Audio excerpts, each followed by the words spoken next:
আলাইকুম রহমতুল্লাহ। এই মুহূর্তে আছি আমরা ফেনীতে।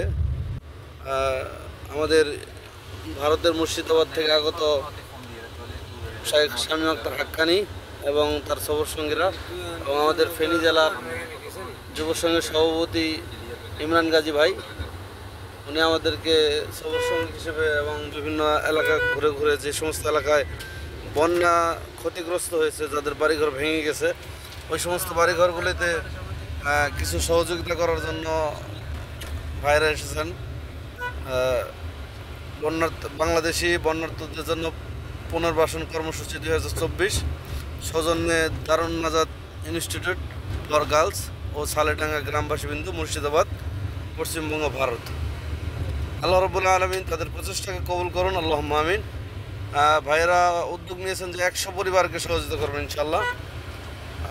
এর সাথে যারা জড়িত সকল দিনী ভাই বোনদেরকে আল্লাহ কবুল করুন, আল্লাহুম্মা আমিন।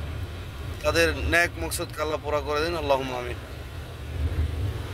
ভাই কিছু বলবেন? আসসালামু আলাইকুম ওয়া রাহমাতুল্লাহি ওয়া বারাকাতুহু। সম্মানিত ফেসবুক বন্ধুরা, এই মুহূর্তে আমরা ফেনীর পথে রওনা দিয়েছি। আপনারা অবগত আছেন যে আমরা বাংলাদেশের বাংলাদেশি মুসলিম ভাইদের পাশে দাঁড়ানোর জন্য আমাদের দেশবাসীর কাছে আহ্বান করেছিলাম। তিনারা একটু একটু করে সকলে দান করেছেন। তিনাদের দেওয়া আমানত আজকে সেই মুসলিম ভাইদের কাছে পৌঁছানোর জন্য আমরা রওনা দিয়েছি। আমরা ভারত থেকে এসেছি। আমি শামীম আখতার, আমার সঙ্গে আছেন শেখ মশিউর রহমান, আছেন জনাব হাসানুজ্জামান এবং ভাই সেলিম মন্ডল। তার সঙ্গে আমাদের প্রিয় ভাইরা শেখ ইসমাইল বিন আব্দুল গনি, তার সঙ্গে আছেন আমাদের ফেনীর দিনী ভাই সকল।